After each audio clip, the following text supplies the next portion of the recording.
¿Qué tal, queridos amigos, queridos escuchas? Estamos nuevamente en contacto con ustedes para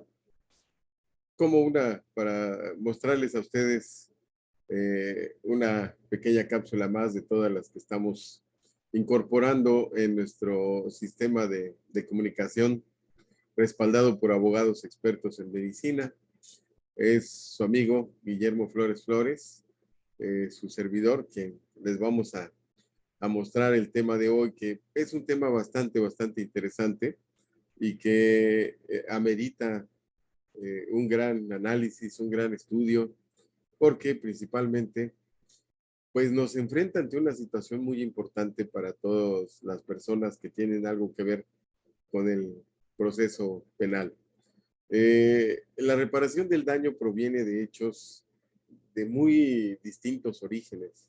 Ustedes saben, por ejemplo, que hay muchas situaciones relacionadas con actos médicos. Hay muchos puntos en donde se generan daños, que es el punto principal del origen del proceso penal, y muy de la mano del proceso penal, el daño que se genera, pues es, entre otras cosas, una de las fuentes que requiere ser atendida como parte del concepto de reparación del daño. Entonces, como ustedes lo tienen bien conocido, hay situaciones, por ejemplo, derivadas de lo que la gente llama negligencia o responsabilidad médica o de otras responsabilidades de otros profesionales que causan algún daño, ya sea físico, patrimonial, moral, etcétera, en las personas. Hay otras formas de daño que así como nuestra justicia, que es o se supone que debe ser ciega y que no sabe de dónde vienen los conceptos, pero que también tiene mucho que ver con las decisiones jurisdiccionales que a veces nos ayudan a identificar daños en donde de alguna manera pues nos identificaban. Hay otro tipo de lesiones corporales, físicas, relacionadas con agresiones, con daños ocasionados por armas de todos tipos, pero que también son una fuente importante de daño que en muchas de las ocasiones se busca que sea reparado. Otros tipos de daños pues son impresionantes, ¿no? Como lo que sucede en los llamados hechos de tránsito, que pueden involucrar bienes y personas. Como podemos ver, a veces el daño puede ser masivo, puede ser impresionante.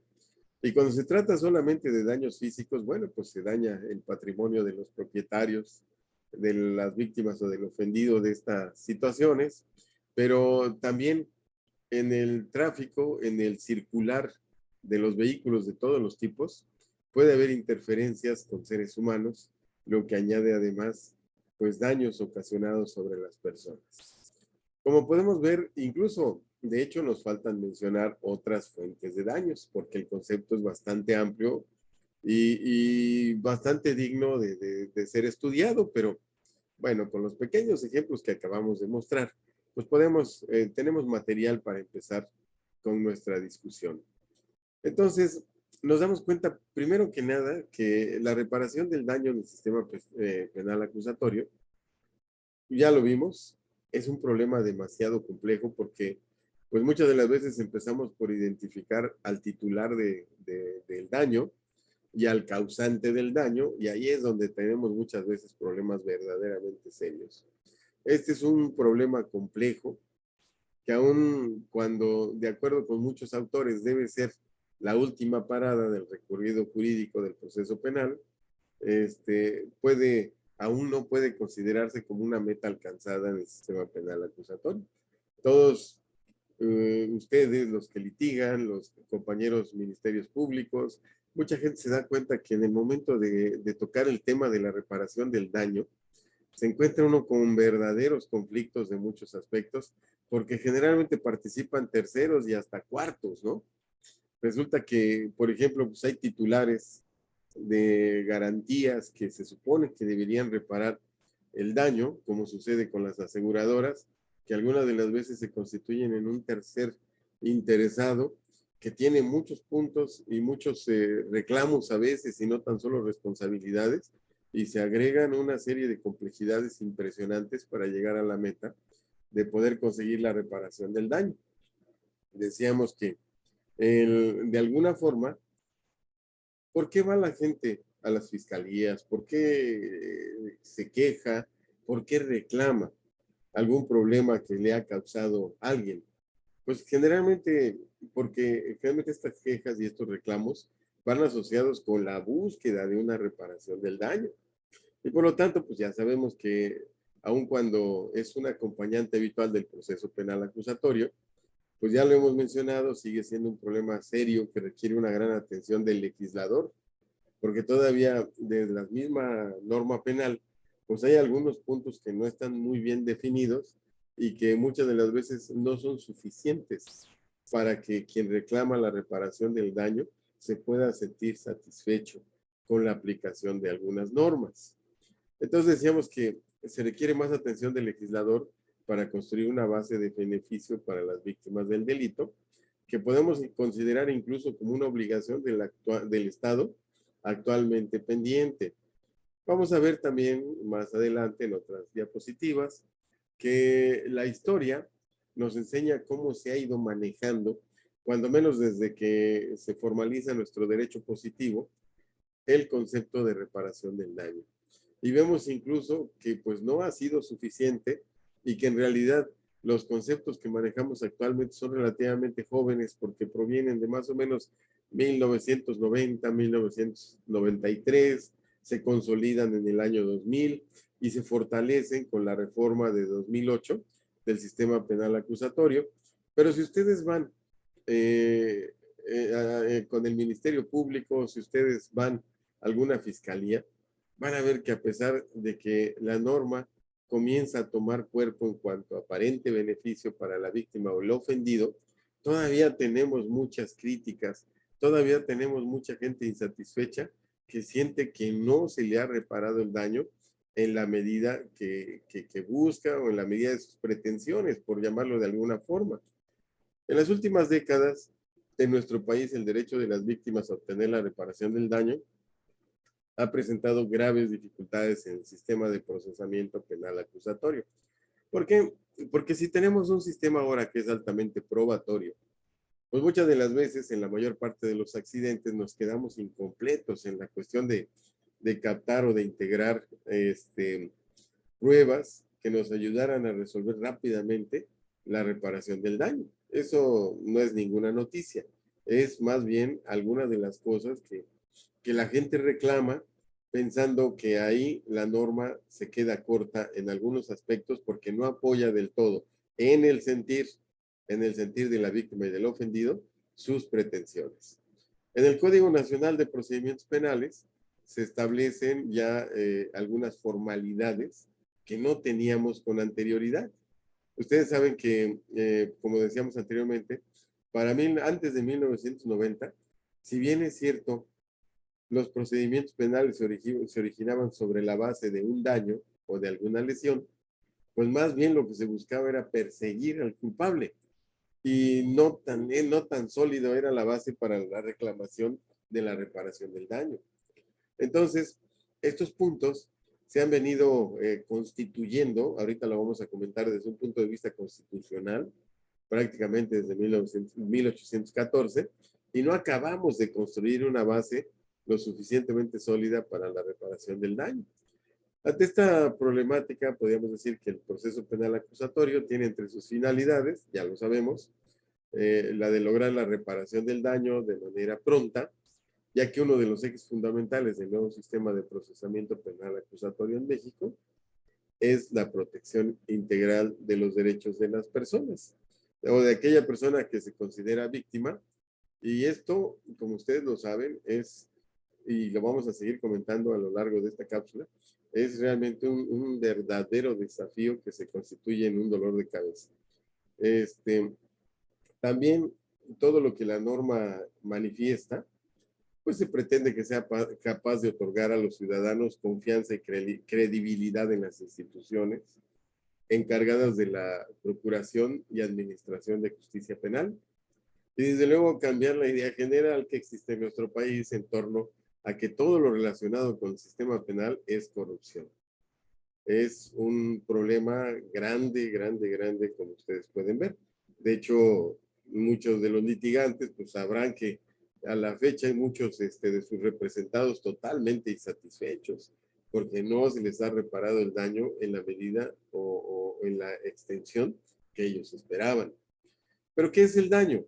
Bueno, ¿qué es el concepto de reparación del daño? Existen, desde luego, muchas definiciones, muchas ideas que pretenden englobar en una serie de expresiones lo que debemos entender como reparación del daño. Pero tomando las palabras del doctor Julio Antonio Hernández Pliego, la reparación del daño, fíjense ustedes, y esto tiene lógica, se constituye como la última parada en el itinerario del proceso penal. ¿Qué quiere decir? Que pegado a la sentencia corporal o de la naturaleza que sea en cuanto al sentenciado, debería existir ahí de manera paralela alguna forma que condicionara o que obligara a que esta reparación del daño se diera, ¿no? Esto es muy comprensible si consideramos que la acción penal se inicia a partir de un daño, lo que decíamos al principio de la plática, la gente va a las fiscalías a reclamar que algo, alguien, alguna circunstancia le ha causado un daño. ¿Y qué cosa es lo que pretende? Pues aparte de encontrar un culpable y de una sanción y de muchas cosas, pues lo que dejaría más satisfecha a la ciudadanía es que idealmente el daño que se le ha causado, pues le permitiera de alguna forma al proceso penal que las cosas volvieran al estado que tenían antes de que se cometiera el delito. El delito que es motivo de la querella, ¿no? Sin embargo, en muchos casos, la misma naturaleza del delito, así como los efectos que producen la vida, la salud o la integridad física o psíquica de las personas y otros factores más, hacen imposible que las cosas regresen a su estado original, es decir, anteriores al hecho delictuoso. Y sabemos lo difícil, lo imposible que es reparar, por ejemplo, el homicidio, ¿no? ¿Cómo vamos a reparar una vida?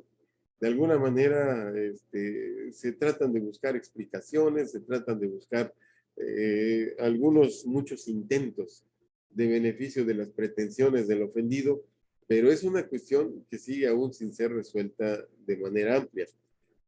Sucede lo mismo, por ejemplo, con el delito de violación. ¿Qué podemos hacer? ¿Cómo vamos a poder reintegrar el daño físico al estado en que se encontraba antes del delito? Son circunstancias que, como lo mencionamos, la naturaleza misma del delito causan demasiada complejidad o demasiados problemas para poder regresar al estado en que las cosas se encontraban. ¿Cuál es el motivo de estos comentarios? El motivo de estos comentarios es también, como ya lo decíamos al principio, que toda la secuencia de hechos que nos condujeran a reparar el daño, en realidad van acompañadas de una serie de situaciones bastante difíciles y complejas que nos hacen bastante difícil regresar al estado que las cosas tenían antes de que se desarrollara o que se llevara a cabo el delito. La ley, sin embargo, en todos los casos, reconoce que la reparación del daño debe darse en forma expedita, proporcional y justa. Y aquí viene una pregunta. ¿Ustedes creen que la reparación del daño en la forma como todos la conocemos puede llevarse a cabo de forma expedita, proporcional y justa? Seguramente sí se da en un porcentaje muy bajo de situaciones.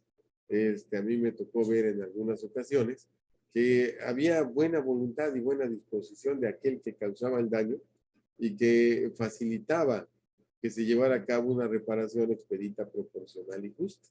E incluso a veces me pareció que hasta un poquitito con mayor beneficios a las víctimas, pero bueno, pero esos son los casos anecdóticos. Esos son los casos que utilizábamos prácticamente para ejemplificar lo que debería suceder. Además, debe comprenderse que la reparación de la afectación sufrida por la víctima en su integridad física se acompaña de conceptos tales como el daño moral.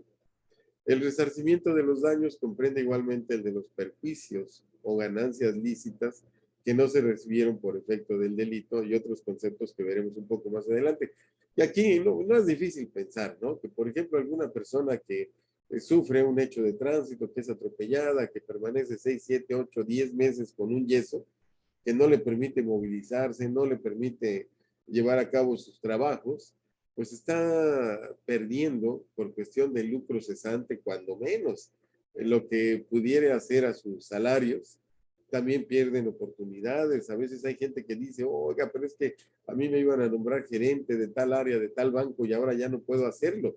Entonces, hay muchos aspectos, y esto es importante para los peritos, porque muchas de las veces el perito administrativo piensa que reparar el daño es juntar todas las facturas que tiene una víctima o un ofendido, y piensa que con eso ya se reparó, y no es cierto. Y no es cierto porque muchas de las veces, cuando el daño, por ejemplo, se origina a partir de negligencias médicas, pues hay que seguir haciendo cirugías, procesos de rehabilitación, circunstancias que le permitan a la persona ya no volver al estado en que se encontraba, porque ya no es posible. Imagínense ustedes, alguien que en una cirugía de urgencia, porque fue atropellado, porque recibió un balazo, porque recibió una puñalada, se le quita un pulmón. ¿Cómo vamos a hacer para que vuelva al estado que se encontraba? Pues a lo mejor un trasplante, pero no es tan sencillo. Y son cuestiones en este momento en nuestro país, pues muy difíciles de alcanzar. Entonces vemos que si tomáramos ejemplos individuales de lesiones que requieren reparación del daño, veríamos que, sí, como ya lo dijimos desde el principio, es una situación verdaderamente compleja. Ahora bien, una vez que tratamos de definir el esquema de cómo se comporta el daño en nuestro medio, ahora veamos qué nos dicen las normas constitucionales. Nuestra ley primigenia, a partir de la cual derivan las normas secundarias y derivan muchos puntos, vamos a ver qué tanto nos apoya, qué tanto apoya al ciudadano en la búsqueda de reparación o de restitución de su daño. Y entonces aquí vamos a hacer un comentario muy rápido de lo que ha pasado en nuestro país con las diversas constituciones que hemos tenido desde el siglo XVIII, siglo XIX, y que además, pues esta evolución de las constituciones se constituyen en un indicador del papel que en el juicio penal ha desempeñado o se le ha otorgado a la víctima del delito. Y vamos a tomar un aspecto muy sencillo, no nos vamos a referir al proceso penal ni a todas las circunstancias que puede indicarnos nuestra Constitución. Nada más vamos a ver cómo ha sido tratado el daño a lo largo de la historia en nuestro país. Podemos empezar resumiendo lo que dice la Constitución de Apatzingán. Esta Constitución pues, fue promulgada, como ustedes saben, en 1814 y se constituye realmente como la primera Constitución escrita en México. Claro, ustedes me pueden decir que en 1802 hubo referencias al Código de Napoleón y muchas cosas. Es cierto, pero tenemos que partir de un punto en donde teníamos una norma escrita más o menos en el concepto de lo que considerábamos que debiera ser una constitución para nuestro país. Y esa constitución, la primera, se lleva a cabo en Apatzingán, Michoacán, en 1814. Se dice que fue realmente la primera constitución escrita en México. Y además, fíjense ustedes que hizo una introducción interesante de muchos conceptos. Cimentó los principios políticos que dieron perfil al actual Estado mexicano. Bueno, más que importante, ¿no? Influyó por su forma republicana y popular. Estábamos ahí todavía luchando entre las guerras de independencia y todavía se nos venía un emperador más adelante, una vez consumada la independencia, recordarán ustedes la historia. Entonces, pues esta constitución tuvo la virtud de estar configurada desde un punto de vista republicano y popular, además de que sirvió de base para las siguientes constituciones. Ahora bien, dentro de lo que a nosotros nos llama la atención, dentro del juicio, aseguró el derecho humano de audiencia, la presunción de inocencia. Vean ustedes desde cuándo es parte de nuestra Constitución. Y otra serie de derechos humanos como la propiedad, el derecho a la cultura, industria o comercio, a la instrucción, a la inviolabilidad del domicilio, a la libre expresión de las ideas. Vean ustedes qué cosa tan rica y tan valiosa fue esta Constitución. Esta constitución se denominó por su gran valor histórico, como se consideró formalmente como el decreto para la libertad de la América Mexicana.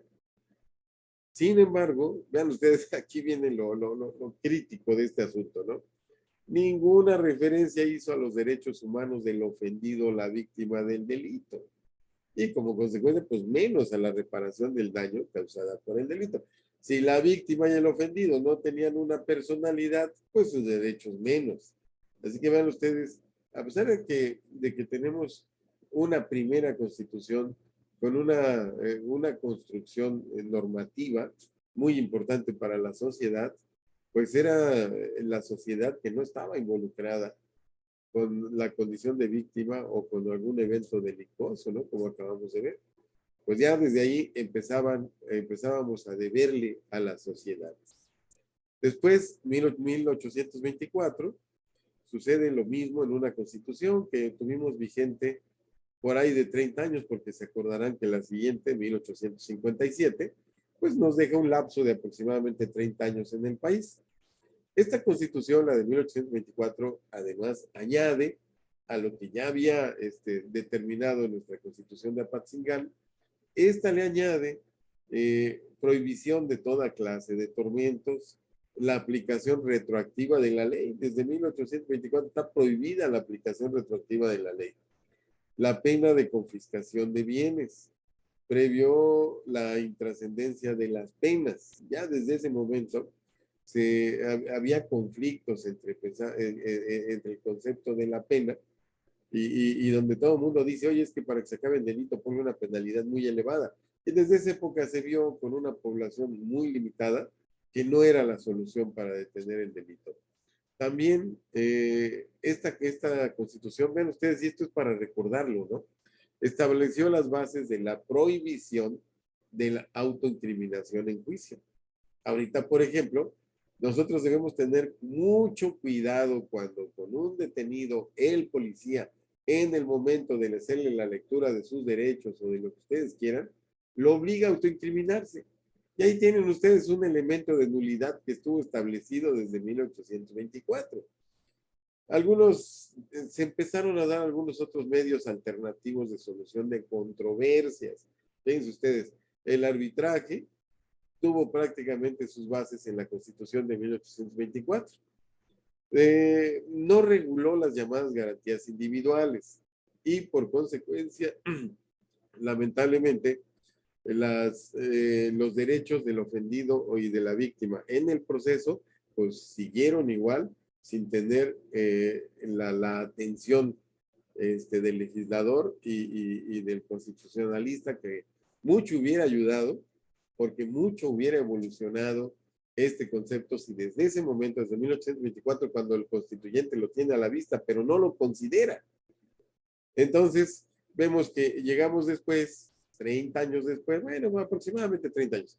La Constitución de 1857, ahí sí, ya se establecen derechos públicos subjetivos, como la libertad de expresión, la de reunión, abolió la prisión por deudas civiles, el tormento y la pena de muerte. En el proceso penal reconoció todo un catálogo de derechos al acusado, como el de audiencia, el derecho a la defensa, etc. Sin embargo, del ofendido y de la víctima, nada. Seguíamos igual, en una oscuridad total. En la línea de sus predecesoras, la Constitución de 1917, bueno, ya comentamos cómo se habían comportado, ¿verdad? La de 1814, 1824, 1857, llegamos ahora a 1917, que ya ven ustedes cuánta fama, ¿no? Mucha gente que cuando llevamos derecho constitucional, bueno, se pondera mucho, dice todo el mundo, no, es que fue nuestra primera constitución organizada en esto y esto y esto y esto, incluso la de Rusia es una copia de la nuestra y esto y el otro. Pero, ¿qué creen ustedes? Pues también no le hizo mucho caso a la víctima o al ofendido del delito. Así que eso ya, pues, no se trata de denostar a nadie, claro, desde luego que no, pues es uno de los elementos normativos que nos llena de orgullo, pero también hay que reclamarle que seguía sin ponerle atención a la víctima o al ofendido del delito. Ya después esta institución procesal de la reparación del daño, fíjense ustedes nada más, cuando menos 180 años, como se ha visto, permaneció huérfana del cariño del constituyente. Vean ustedes qué periodo tan prolongado. 180 años fuera de la atención de la figura de trabajo y de investigación del constituyente, la institución de la reparación del daño. Aquí, bueno, nos vamos a saltar un poquito para comentarles un trabajo que se hizo en el CETEC. Aquí un grupo de investigadores del CETEC se dieron a la tarea de entrevistar gentes que tenían alguna relación con procesos penales en diversas instituciones. Claro, si ustedes quieren, podemos considerar que hay un sesgo porque no se entrevistaron a todas las personas de esas instituciones, simplemente se tomó una muestra aleatoria, una muestra con el más puro sentido de la investigación para darse cuenta de cuál era la tendencia en cuanto a los derechos de las personas que acudían a querellarse, que eran víctimas de un delito, que de alguna manera de pronto se veían involucrados en un proceso penal, pero en la figura de la víctima. Y vean ustedes sus resultados, ¿no? Aquí llama la atención primero que nada que el 30.8% de las víctimas de algún delito no conocían ni identificaban siquiera los derechos que le asistían. Y ustedes se acordarán, ¿no? Conocer los derechos cuando menos tiene tres etapas, ¿no? Ustedes ven que el policía cuando retiene, cuando detiene o cuando pone a disposición del Ministerio Público, una de las cosas que ya hizo fue informarle por qué lo detuvo y además los derechos que la Constitución tienen para él. En una segunda etapa, el mismo Ministerio Público le pregunta a la persona que le pusieron a disposición si conoce sus derechos, si ya los informaron, si los comprendió, si requiere alguna aclaración. Y más aún, ese procedimiento se lleva a cabo generalmente en el momento de nombrar al defensor, quien a su vez, pues está obligado como garante de su representado también a representar, a informarles de los derechos a los que tiene, a los que la Constitución le otorga. Incluso hay un documento que normalmente firman el defensor, la persona puesta a disposición y desde luego el Ministerio Público, en donde están descritos todos los derechos a los que la Constitución es garante con las personas puestas a disposición. Y en un tercer momento, pues el mismo juez, ustedes recordarán que la audiencia inicial, antes que nada el juez le dice, señor, fulanito, ya le explicaron a usted los derechos para los cuales la Constitución le asiste. Y generalmente el juez, pues es un poquitito, bueno, en las audiencias que a mí me han tocado, pues generalmente el juez sí pregunta, ¿no? Y le dice, oiga, fulanito, ¿usted entendió sus derechos? ¿Requiere alguna aclaración? ¿Tiene alguna pregunta? ¿Ya le informaron? O sea, pareciera que se da una cobertura lo suficientemente amplia para entender este concepto, pero vean ustedes en este documento del CETEC, que si ustedes gustan, aquí también en la parte baja de la diapositiva, pues está la referencia por si lo quieren revisar, porque es un artículo digno de estudio. En un segundo punto, se dice que el 38.9% de las personas entrevistadas, pues hablaban de algún derecho, ¿no? Y tal parece que ese hablar de un derecho, parecía un poquito chusco, porque todos coincidían con el mismo, ¿no? Y parecía, de hecho, algunos de ellos decían que recordaban series policíacas de la televisión, en donde pues ellos aprendieron que existen algunos derechos, que todo lo que digan puede ser usado en su contra y que tienen derecho a un defensor. Pero imagínense ustedes, si consideramos los primeros 30 artículos de nuestra Constitución y la persona solo conoce tres, y a lo mejor esos tres que conoce no son ni siquiera los que le beneficien, pues vemos que sí hay limitantes importantes en el preámbulo de la reparación del daño. Otro punto más que trae este artículo de CETEC dice que el 19.9% de las personas pues, reclamaban el derecho a ser escuchadas, porque no sentían que lo que ellos habían dicho o la oportunidad en que ellos debieran hablar hubiera sido útiles para su causa. El 11.2% también se quejaba de recibir protección y auxilio inmediato como se les había ofrecido y que esto no era así.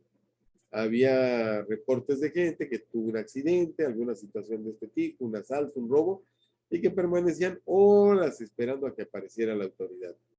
Y finalmente en esta encuesta, el 7.8% tenía problemas para acudir con la autoridad. ¿Por qué? Porque en un comentario previo que ya les hicimos, mucha gente se quejaba de muchas irregularidades, el extremo de las cuales la gente le llama corrupción. En relación con este porcentaje, algunas personas también respondieron la encuesta, entre otros derechos, a los que, bueno, se les manejaba el concepto de que se les reparara el daño que sufrieron para el delito.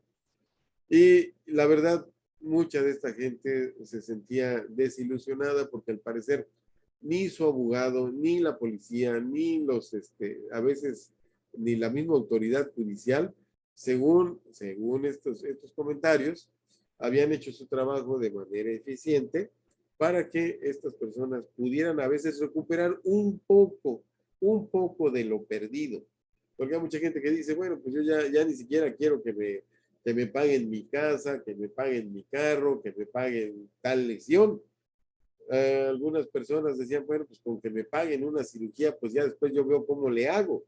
Pero se dan cuenta ustedes que el concepto de reparación del daño, véase desde el punto de vista del que se vea, ya sea desde la norma, ya sea desde la operación, tiene todavía inconsistencias suficientes para pensar que es un tema que requiere un estudio minucioso.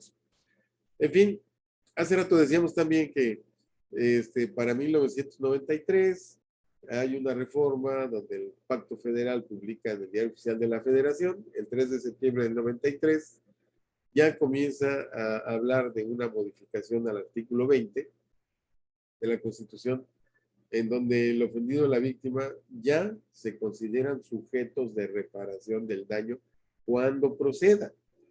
A partir de entonces parece ser que en el 93 como que viene un polvito mágico donde despierta mucha gente, que parece que nuestro país hubiera estado en un estado de coma muy prolongado, y cómo no, ya mencionamos en unas diapositivas anteriores y habían pasado alrededor de 180 años sin haber tenido una meta especial de reparación del daño, ¿no?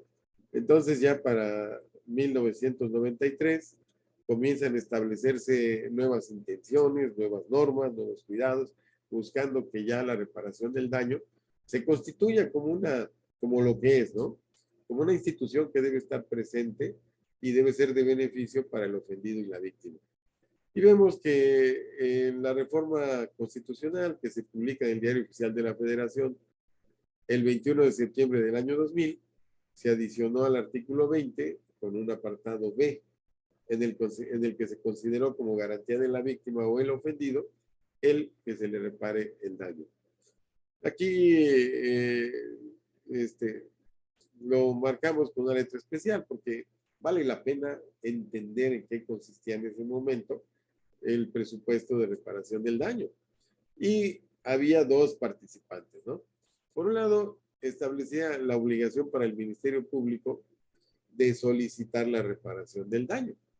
Y para el juez, no evitar, no impedir, no absolver al sentenciado que estuviera obligado a reparar el daño. Entonces, vemos aquí que igual nuevamente se subraya como si entendemos que hacía falta un mecanismo de facilidad para que operara la reparación del daño, pues entonces se dispone que la ley señalara procedimientos ágiles para ejecutar las sentencias en lo que hace a dicha reparación del daño. Venimos ahora a un punto bastante interesante, que es en el que nos desenvolvemos hoy en día, ¿no? Y vemos que en el Diario Oficial de la Federación del 18 de junio del 2008, aquí hay una modificación. En el apartado A, recordarán ustedes la parte de efectos generales.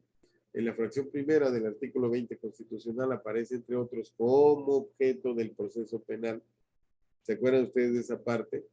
De que el delito no quede impune, de que se debe trabajar con el culpable, pero sobre todo el que los daños causados por el delito se reparen.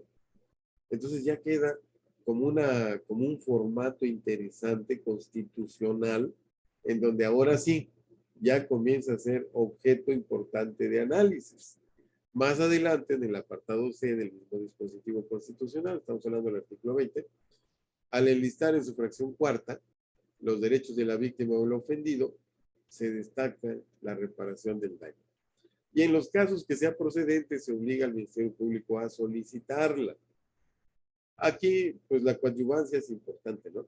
Entonces, sin perjuicio de que la víctima o el ofendido la soliciten directamente. Vemos entonces que la legislación secundaria, en un afán reivindicador de los derechos de la víctima, pues se multiplica, ¿no? Habiendo de pronto varios ordenamientos legales en lo que establecen condiciones apropiadas para la búsqueda de la reparación del daño.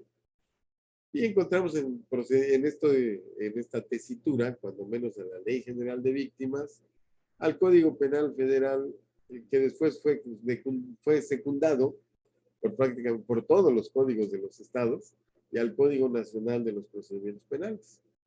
La Ley General de Víctimas distingue entre víctimas del delito y víctimas de la violación a sus derechos humanos por parte de la autoridad del Estado.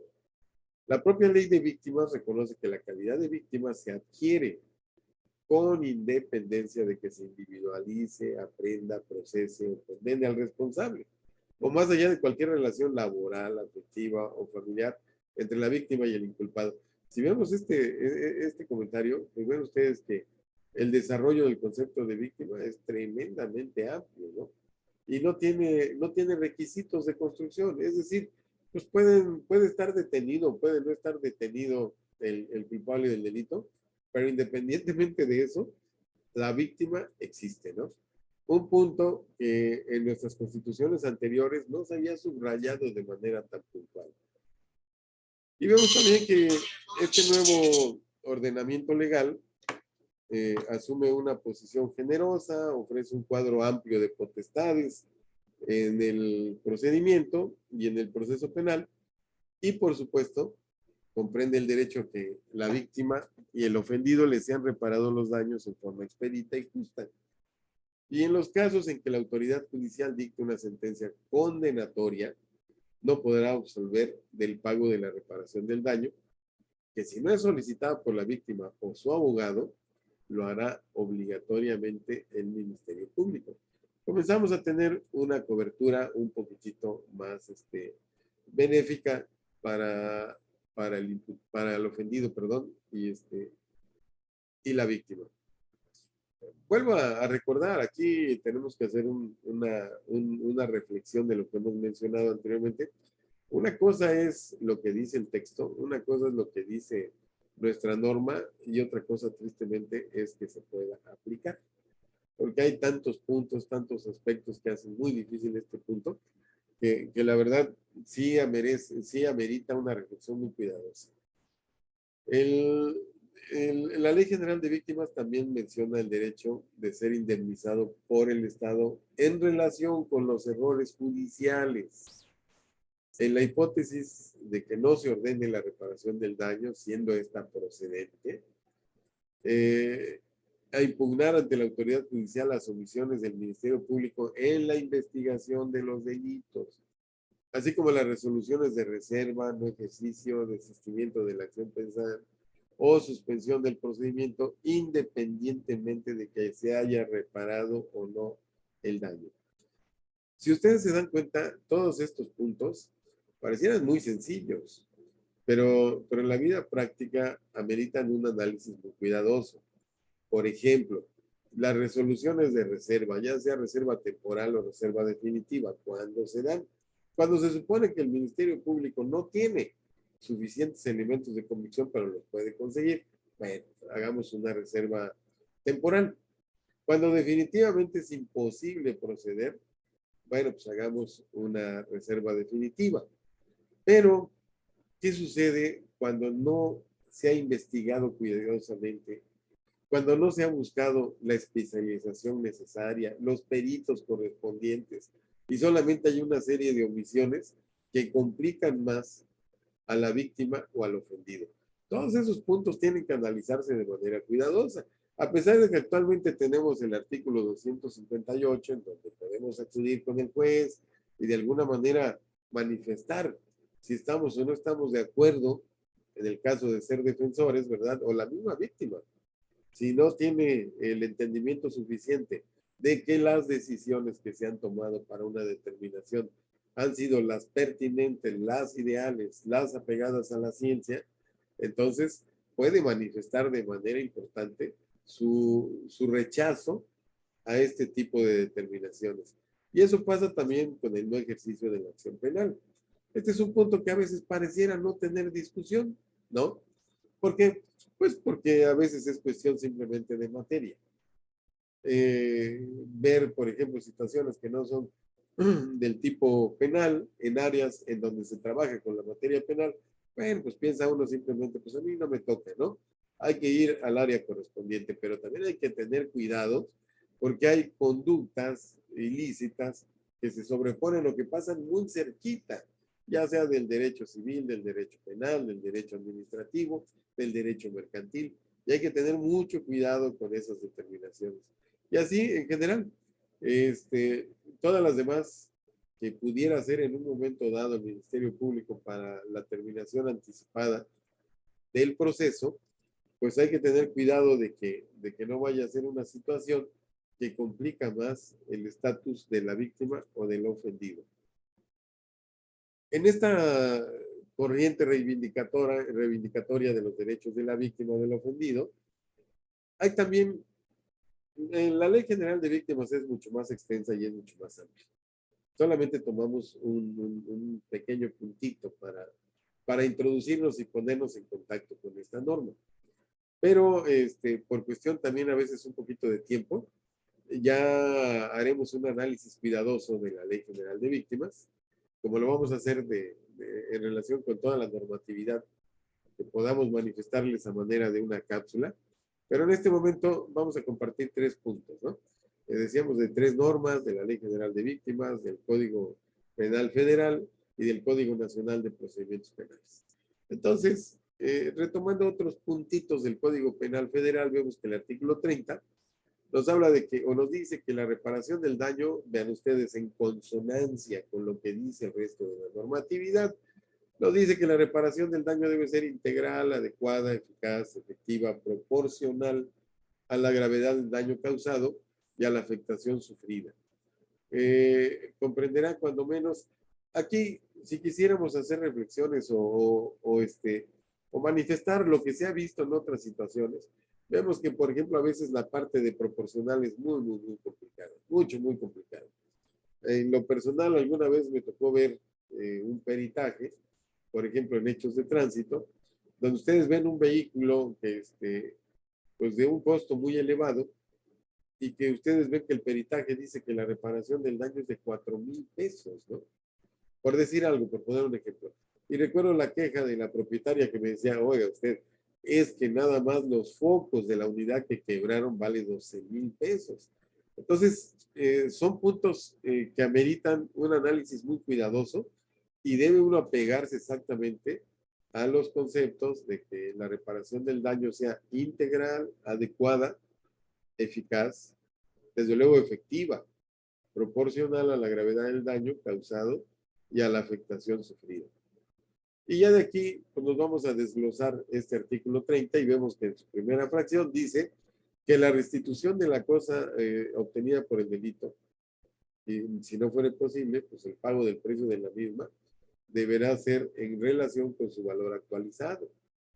Su segunda fracción dice que la indemnización del daño material y moral causado, incluyendo la atención médica y psicológica, que ese es otro punto que a veces no se toma en cuenta, de los servicios sociales y de rehabilitación.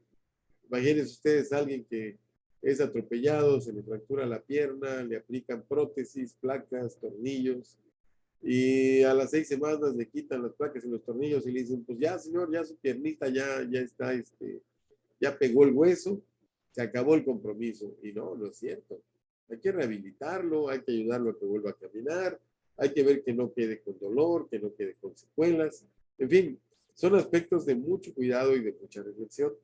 Y todos estos pues, son necesarios para la recuperación de la salud Y hay que analizar qué tanto hubiera requerido o requiere la víctima, así como consecuencia del delito.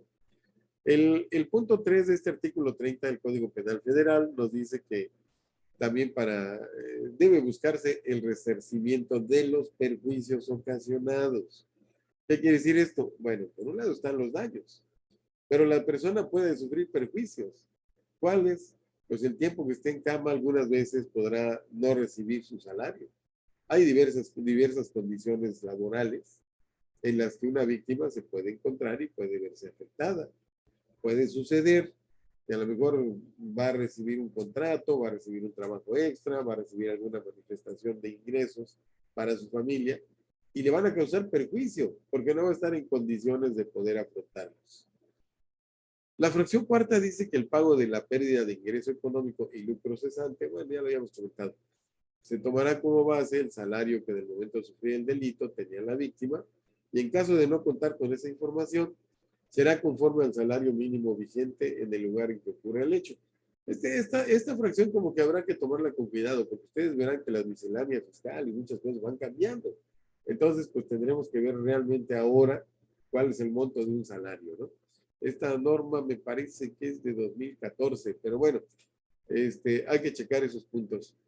En la fracción sexta dice que, o la quinta, perdón, el costo de la pérdida de oportunidades, en particular el empleo, la educación y las prestaciones sociales, acorde a las circunstancias en que se conjuga el efecto del daño sobre la víctima. La fracción sexta nos dice que pues, la declaración que restablezca la dignidad y la reputación de la víctima debe llevarse a cabo a través de medios electrónicos o medios escritos. Aquí nos tenemos que meter a analizar qué tan amplio es el concepto de víctima, ¿verdad? Como para poder decir quién requiere que su reputación sea enaltecida a través de medios electrónicos o de medios escritos. La fracción 7 nos dice que en ocasiones se requiere la disculpa pública, la aceptación de responsabilidad, así como la garantía de no repetición cuando el delito se cometa por servidores públicos. Fíjense ustedes que esto a mí me ha tocado en lo particular. En algunas ocasiones, en delitos originalmente manejados como negligencia médica, muchas de las veces lo que la víctima o el ofendido quiere nada más es una disculpa. Incluso hemos tenido oportunidad de hablar con uno o dos médicos y decirles, oiga doctor, pero mire, no se ponga en ese plan tan difícil, lo que la señora quiere nada más es que usted le pida una disculpa, ¿no?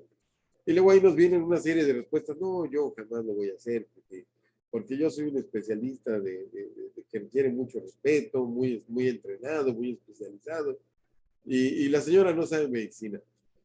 La verdad de las cosas es que realmente seguro que no sabe medicina, pero pues con una cosa tan sencilla como una disculpa, muchas de las cosas pudieron haberse detenido. También hay que considerar otro punto interesante. En los casos de delitos contra el libre desarrollo de la personalidad, la libertad y el normal desarrollo psicosexual y la salud mental, así como algunos casos particulares de violencia familiar, además de la reparación física del daño de los bienes que están comprometidos en la comisión de una conducta que la ley considera ilícita, muchas de las veces hay que valorar que en estos casos puede requerirse tratamientos de psicoterapia que sean necesarios para la normal convivencia de las personas. El Código Nacional de Procedimientos Penales, vamos ahora con la tercera normatividad, promulgado el mes de marzo de 2014, recoge y puntualiza el contenido de la norma constitucional de las 29 fracciones del artículo 109 y precisamente, fíjense ustedes, en la fracción 25, también reconoce el derecho de la víctima u ofendido a que se le repare el daño causado por el delito, pudiendo solicitarlo directamente al juez, sin perjuicio de que lo haga el Ministerio Público, y también a que se le garantice dicha reparación durante el procedimiento en cualquiera de las formas que establece la ley. Al propio tiempo, y esto resulta de suma importancia, condiciona la aplicación de los criterios de oportunidad y la procedencia a los mecanismos alternativos de solución de controversias, recordarán ustedes, la mediación, la conciliación, la suspensión condicional del proceso a prueba, los acuerdos reparatorios y el procedimiento abreviado al pago o a la garantía según el caso de la reparación del daño.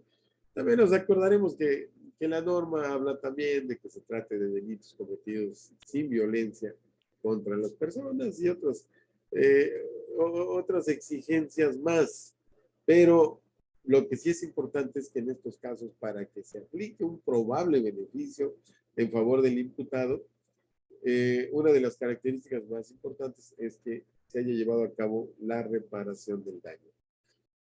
De todas maneras, hay que, pues en este terreno hay que caminar con mucho cuidado, porque a pesar del tratamiento jurídico que se le da a la reparación del daño así tan importante, con muchas normas, ahora se valora también la operatividad de los derechos humanos, de los tratados internacionales de los que México es parte, mucho conocimiento teórico de diversas instituciones, jurisprudencial, que forman una gran masa de, de elementos técnicos, pero cuando se hace un alto en el camino y se reflexiona y dice uno, bueno, pues qué tanto hemos avanzado, independientemente de lo escrito, y vemos que pues no estamos todavía en un punto que sea altamente satisfactorio para la víctima y para el ofendido. Y vemos que la situación se agrava, pues en el día a día las víctimas del delito no son tratadas muchas veces por la autoridad con respeto a su dignidad, no tienen verdadero acceso a la justicia, ni logran la reparación del daño a que tienen derecho, conforme a los abundantes catálogos descritos en las legislaciones referidas, sin dejar de considerar el agravio que se causa a la comunidad. Si consideramos además, vean ustedes esto qué interesante, que del 100% de los delitos que se cometen, solo el 23% se denuncia. Es decir, que el 77% constituyen la cifra negra, los que no denuncian, o bien del 23% que denuncia, solamente se consigna un 13%. El 4% obtiene sentencia de condena y únicamente el 2% son condenados a reparar el daño. Si se dan cuenta ustedes, pues todavía estamos en un porcentaje bastante pobre de algo que debiera ser una de las metas del proceso penal, ¿no? Decíamos, si el proceso penal se origina de un daño, pues la meta final debería ser la reparación del daño. Pero vean ustedes cómo estamos fallando en este punto de vista en cuanto a los resultados. Significa lo dicho que en un número muy importante de casos, el ofendido a la víctima no le es reparado el daño ocasionado por el delito. Y ustedes verán, ¿no? Cuánta gente dice, no, yo para qué me voy a querellar, voy a perder el tiempo, me hacen dar vueltas, ni voy a conseguir nada. Luego el otro, con una gran cantidad de ventajas, se va a ir y se acabó. ¿Y para qué pierdo mi tiempo? Ese es un comentario referido por muchas personas que no se sienten satisfechas, ¿verdad? En nuestro medio, la reparación tiene el carácter de pena pública. Fíjense ustedes, siendo múltiples las razones o sin razones que en cada caso podría darse, ocupando un lugar prioritario, desde luego, pues ya algunos otros problemas como la insolvencia del inculpado que en nuestro país opera como regla general. Si se piensa que el 80% de la población carcelaria tiene nombrado al defensor público, por no tener posibilidades económicas, pues ya se entenderá, ¿verdad? Que no puede contratar un abogado particular y como consecuencia, pues va a tener problemas para la reparación del daño. La reglamentación material de la acción reparadora en el Código Nacional de Procedimientos Penales se realiza en una doble perspectiva que ya mencionamos, ¿no? Intervienen las obligaciones para el Ministerio Público y para el juez. Nos dice que puede asumir la forma de una pena pública si es el Ministerio Público quien la reclama al inculpado, dentro del mismo proceso que se le instruye, caso del que quedará enmarcada dentro de la propia acción penal. Y sí, bueno, dentro del mismo proceso, por ejemplo, los hechos de tránsito, en muchas situaciones, oiga, ¿por qué no se arreglan? ¿Por qué no llegamos aquí a una solución? pero puede también adoptar el carácter de una responsabilidad civil si quien ejercita la acción de reparación del daño no es el Ministerio Público, sino directamente el ofendido por el delito o su representante legal, y no directamente en contra del inculpado, sino a cargo de algún tercero distinto del inculpado. Y en esta hipótesis vemos que la acción podría deducirse en el mismo proceso penal o bien en sede civil. De hecho, hay circunstancias las que implican generalmente daño. Por ejemplo, hay expertos en materia mercantil y en materia civil que cuando ven un asunto de negligencia médica dicen, pero ¿para qué lo llevas a la vía penal? Si lo que quieres es reparación, pues vete por la vía mercantil o por la vía civil. En fin, son cuestiones que hay que analizar cuidadosamente. El artículo 34 del Código Penal Federal establece que la reparación del daño proveniente del delito, que debe ser hecha por el delincuente, tiene carácter de pena pública y se exigirá de oficio por el Ministerio Público, pudiendo el ofendido aportar pruebas al Ministerio Público al juez, según sea el caso, para demostrar la procedencia y monto de la reparación. La ley sanciona con multa el incumplimiento del Ministerio Público a la obligación anterior. Si bien equivocadamente se refiere al incumplimiento de la obligación por parte de las autoridades, aunque ahí la autoridad pues nada más es el Ministerio Público, ¿no? El mismo dispositivo legal aclara que cuando la reparación deba exigirse a terceros, tendrá el carácter de responsabilidad civil y se tramitará en forma de incidente, en los términos que fija el Código de Procedimientos Penales, y autoriza para recurrir a la vía civil cuando no pueda obtenerse ante el juez penal la reparación del daño en virtud del no ejercicio de la acción por parte del Ministerio Público, o bien de existir sobreseimiento o sentencia absolutoria. Importa para los efectos prácticos hacer la distinción entre responsabilidad civil nacida del delito y la responsabilidad objetiva, que no necesariamente debe ser generada por un acto ilícito.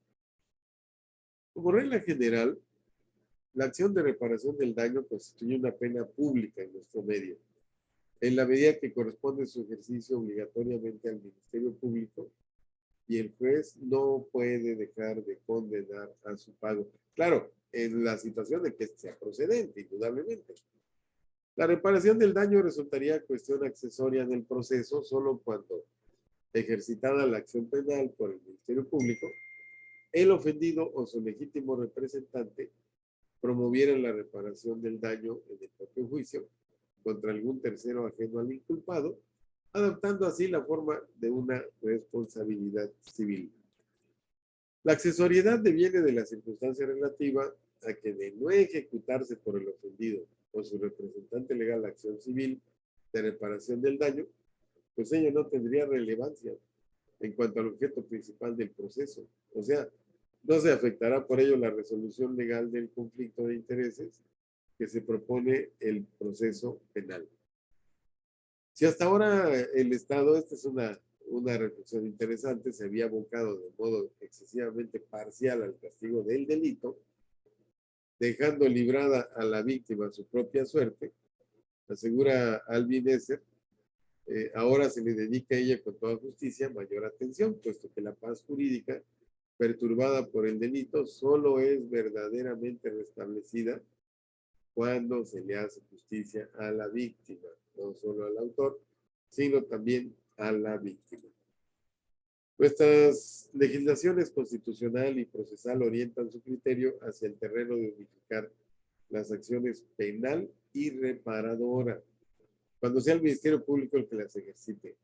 O sea que se suscita una concurrencia de acciones que no se excluyen entre sí en el mismo proceso penal, en el caso de que la reparación del daño adopte la forma de una pena pública y constituye, junto con la acción penal, el principal objeto del proceso penal. Digo, esto tiene mucha lógica, ¿no? Esa unificación de la acción penal con la reparadora queda también a voluntad del ofendido o de la víctima del delito. Cuando la reparación del daño asume la forma de responsabilidad civil, demandando su pago de un tercero distinto del inculpado, caso en el cual podrá ser deducida en el propio proceso penal o en sede civil a su elección. No es indispensable que se condene criminalmente al acusado para que se le considere responsable en la vía civil, por ser ambos procesos de naturaleza distinta, tal como lo establece la legislación del Estado de Puebla. Del texto de los artículos 864, 865, 866, fracción tercera, y 867 del Código de Procedimientos Civiles para el Estado de Puebla, integral y armónicamente concatenados, se observa que no se requiere que antes de dictar sentencia definitiva en el juicio de responsabilidad civil proveniente del delito, exista la sentencia penal condenatoria. Y hay gente que piensa pues, que esto debe ser al revés.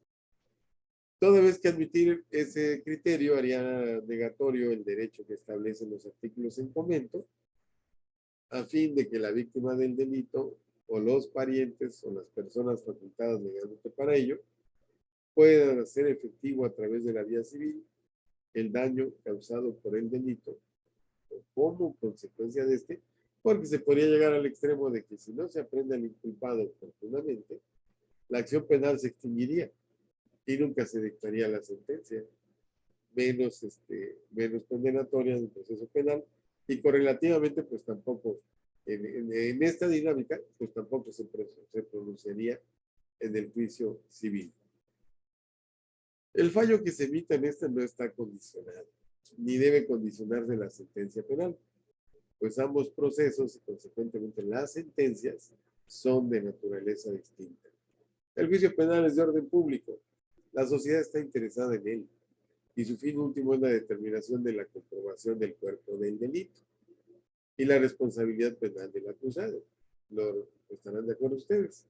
Incluyendo un caso afirmativo, la reparación del daño en forma automática por tener carácter de pena pública en términos del artículo 50 del Código de Defensa Social del Estado de Puebla.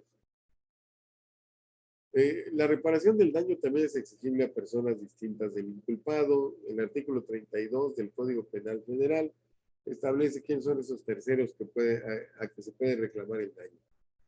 La fracción primera habla de los ascendientes por los delitos de sus descendientes que se hallaren bajo su patria potestad. Y la fracción segunda, los tutores, curadores, y los custodios por los delitos de los incapacitados que se hallen bajo su autoridad. Por lo que hace, ahora vamos a hacer un comentario breve, interesante del artículo 64 de la Ley General de Víctimas, porque si bien ya hablamos un poquito en lo general, a qué le llamamos reparación del daño, hablamos un poquito de la historia, hablamos un poquito de la cuestión constitucional, hablamos de cómo lo tiene actualmente nuestra normatividad, y eso parcialmente, ¿no? Porque no tocamos todos los puntos en los que podríamos obtener información al respecto, pero hablamos de la condición constitucional, del Código Penal Federal, de la Ley General de Víctimas y algunos apartados de la legislación del Estado de Puebla. Dentro de la Ley General de Víctimas, pues un aspecto importante que requiere una observación detenida y cuidadosa, pues es el artículo 64. Y verán ustedes por qué. Ya decíamos que muchas de las quejas que tienen las mismas víctimas es que a veces sufren un daño muy amplio, muy extenso. Y el perito que atiende la cuestión financiera, la cuestión propiamente en manos de quien queda la parte formal de la reparación del daño, pues solamente hace un recuento limitado, a veces del caso, por ejemplo, de la negligencia médica, de cuántas gasas compraron, cuántas ventas compraron, cuántos curitas, cuántas aspirinas, qué tanto de paracetamol. Y resulta que la persona fue operada, se le quitó todo el intestino, hay que volver a recanalizar una colostomía, va a volver a gastar otros 200,000 pesos y la reparación del daño solamente queda consignada en 30,000 pesos, ¿no? Obviamente que eso va a generar una gran insatisfacción de parte de la víctima, fundada completamente por el estado en que se encuentra, la evolución y hacia dónde va a llegar la condición de de reparación del daño que ahora va a quedar en sus manos porque no ha sido posible obtener una validación apropiada. En este momento, y aunque no lo manejamos en esta revisión, uno de los puntos interesantes y que vamos a manejar de manera individual en otra cápsula es el cálculo de la reparación del daño, que también es un problema bastante complicado, porque requiere mucha experiencia de muchas áreas para poder construir y englobar todos los elementos que verdaderamente le causaron daño a la víctima o al ofendido. Porque a veces no basta con determinar cuántos curitas gastó. Como ya lo hemos mencionado a lo largo de la charla, pues también hay que saber qué tiempo estuvo en cama, qué tiempo dejó de trabajar, qué tiempo dejó de percibir su salario, que pues es el patrimonio de su familia, qué tiempo no recibió oportunidades de trabajo, qué tiempo se vio impedida de atender compromisos que ya tenía y que a veces le van a generar que tenga que reintegrar algún dinero, algún beneficio que ya le habían pagado, pero que por esta condición en la que está en este momento, pues le va a causar un terrible daño patrimonial. Y luego todo eso no lo toma en cuenta nuestro perito y solamente hace una reconstrucción superficial del concepto de reparación del daño y se entiende por qué estas personas se pueden encontrar con grandes molestias y con grandes malestares. Para tal caso, pues tenemos que entender que existe una normatividad en varias leyes que habrá que conjuntar para poder calcular realmente lo que hace a la reparación del daño. Aunque también todavía quedan algunos puntos pendientes por aclarar que no se han recibido cuidadosamente. Pero bueno, uno de los primeros puntos, de los primeros intentos de comenzar a integrar o valorar lo que hace a la ley, a la condición de víctima y ofendido, bueno, y lo vamos a tocar en este momento por lo que hace solamente al artículo 64 de la Ley General de Víctimas, pero sí, próximamente estamos preparando un trabajo de evaluación del daño que les vamos a compartir en otra cápsula que va a ser la continuación de esta. Pero en vamos a mencionarles en concreto a qué se refiere el artículo 64 de la Ley General de Víctimas. Este artículo dice que la compensación se otorgará por todos los perjuicios, sufrimientos y pérdidas económicamente evaluables que sean consecuencia de la comisión de los delitos a los que se refiere el artículo 68 de este ordenamiento o de la violación de derechos humanos, incluyendo el error judicial de conformidad con lo que establece la ley y su reglamento. Estos perjuicios, sufrimientos y pérdidas incluirán, entre otros y como mínimo, fracción primera, la reparación del daño sufrida en la integridad física de la víctima. La fracción segunda, la reparación del daño moral sufrido por la víctima o las personas con derecho a la reparación integral, entendiendo por aquellos efectos nocivos de los hechos del caso que no tienen carácter económico o patrimonial y no pueden ser tasados en términos monetarios. El daño moral comprende tanto los sufrimientos y las aflicciones causadas a las víctimas directas e indirectas, como el menoscabo de valores muy significativos para las personas y toda perturbación que no sea susceptible de medida pecuniaria. La fracción tercera de este mismo ordenamiento, estamos en el artículo 64 de la Ley General de Víctimas, menciona que el resarcimiento de los perjuicios ocasionados o lucro cesante, incluyendo el pago de salarios o percepciones correspondientes, cuando por lesiones se causa incapacidad para trabajar en oficio, acto o profesión. Lo habíamos mencionado a lo largo de la charla, que es necesario determinar cuidadosamente hasta dónde llega el compromiso anterior, el compromiso actual, el compromiso futuro, los daños ocasionados físicamente, los daños ocasionados por la acción del que causó el daño y sobre todo, aquí también tenemos que considerar, seguramente aquí lo mencioné más adelante, el futuro del estatus de una persona que ahorita la calificamos como víctima con un daño de tal magnitud, pero ¿qué va a pasar con él mañana, pasado o en lo sucesivo, no? Entonces, por eso es necesario considerar todos estos puntos. La fracción cuarta nos dice que la pérdida de oportunidades, en particular las de educación y prestaciones sociales. Imagínense ustedes, pues vemos pacientes, vemos personas que, por ejemplo, se dedican a la plomería y nos dice, oiga, pero es que yo ya tenía una agenda aquí para todo el año de atender a la escuela fulanita, al colegio tal, y esto y el otro, aquí y allá.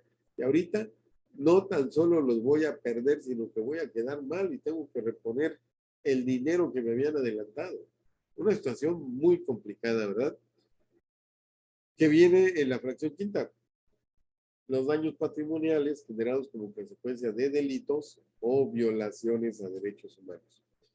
En la fracción séptima vemos el pago de tratamientos médicos o terapéuticos. Ya habíamos hablado del artículo 34 del Código Penal Federal, que hablaba también de que hay que rehabilitar, ¿verdad? Como consecuencia del delito o de la violación de los derechos humanos es necesario para la recuperación de la salud psíquica y física de la víctima. Y la fracción octava, los gastos comprobables de transporte. Mucha gente dice, oiga, pero pues es que tengo que ir también a consulta cada semana o cada tercer día y pues tengo que pagar el camión, me tengo que trasladar de una comunidad lejana al centro de la ciudad y también causa problemas. Esos son los gastos de transporte. Hay gente que pues hay que mandarla a otra ciudad porque aquí no existen los elementos para rehabilitarla. Tendrá que pagar también su alojamiento, comunicación o alimentación que le ocasiona trasladarse al lugar del juicio o para asistir a su tratamiento. Si la víctima reside en municipio o delegación distintos al del enjuiciamiento o donde recibe la atención, las normas reglamentarias aplicables establecerán el procedimiento y el monto del gasto comprobable mínimo que no deberá ser mayor al 25% del monto total. Esto de poner aquí condiciones tasadas también es un problemita, porque pensemos qué sucede si una persona tiene que volar cuando menos a 2 horas entre dos puntos para ir a su rehabilitación y que los boletos de avión le cuestan 14,000 pesos, ¿no? A veces ya últimamente son muy caritos. Y si sumamos todas las veces que vaya a su rehabilitación y esto rebasa el 25% del monto total, pues ya también aquí hay un problema que no beneficia tanto a la víctima, al ofendido, y que a lo mejor requiere una cuestión de ponderación en otro esquema que a la fecha no existe, pero que pudiera ser útil, ¿no? Después, continuando con la fracción, dice que la compensación subsidiaria a las víctimas de los delitos señaladas en el artículo 68 de esta ley, la Ley General de Víctimas, consistirá en apoyo económico cuya cuantía tomaría en cuenta la proporcionalidad del daño y los montos señalados en el artículo 67 de este ordenamiento. En los casos de la fracción octava, cuando se haya cubierto con los recursos de ayuda, no se tomarán en consideración para la determinación de la compensación.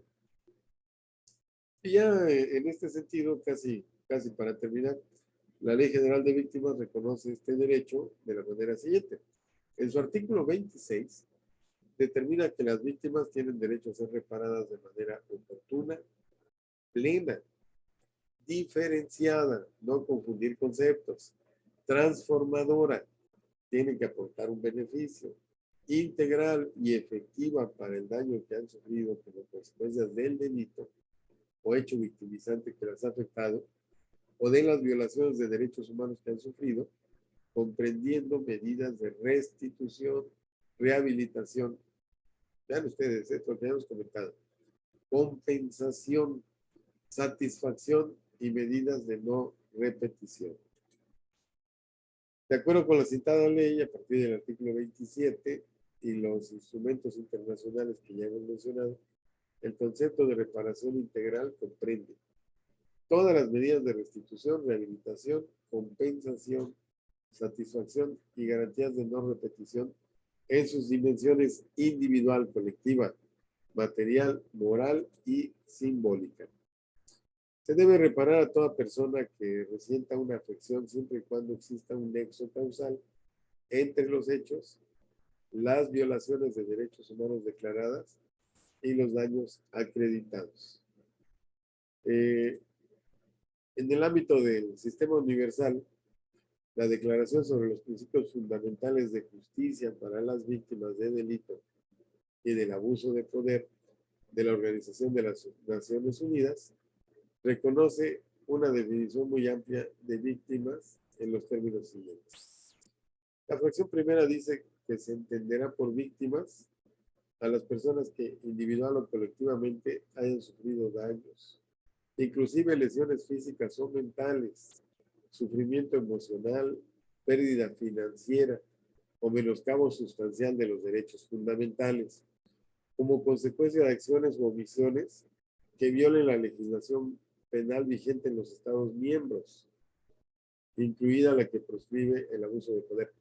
Fíjense ustedes aquí un punto muy interesante, ¿no? Pérdida financiera o menoscabo sustancial de los derechos fundamentales. Muchas de las veces, yo creo que aquí también vamos a comenzar a añadir algunos casos. De hecho, creo que ya subimos un asunto en donde tratamos solamente los elementos fácticos de una querella que se llevó a cabo por negligencia médica. Pero vean ustedes, resulta que es una persona que es mal operada. Ahí hasta ahí se desentiende el operador, pero ahora para que él se rehabilite tiene que pagar otra cirugía mucho más costosa que en la primera. Y si vemos esta primera fracción, habla de que también es perseguible la pérdida financiera o el menoscabo sustancial de los derechos fundamentales. Entonces, no son todavía, en mi opinión, no son todavía al 100% pues todos los esquemas de defensa que requieren las víctimas y los ofendidos. Pero si ustedes se dan cuenta, tuvimos 180 años de silencio y parece ser que de alguna manera, bueno, pues ya comienza a haber más atención del legislador hacia este tipo de protecciones tan necesarias en nuestro medio. Y vamos a ver la segunda fracción de la Declaración sobre los Principios Fundamentales de Justicia para las Víctimas de Delitos y de Abuso de Poder de la Organización de las Naciones Unidas. En su fracción dice, podrá considerarse víctima a una persona con arreglo a la presente declaración, independientemente de que se identifique, aprehenda, enjuicie o condene al perpetrado, e independientemente de la relación familiar entre el perpetrador y la víctima. Ya nos damos espacio para la violencia familiar, ¿verdad? En la expresión víctima se incluyen además en su caso a los familiares o personas a cargo que tengan relación inmediata, ¿no?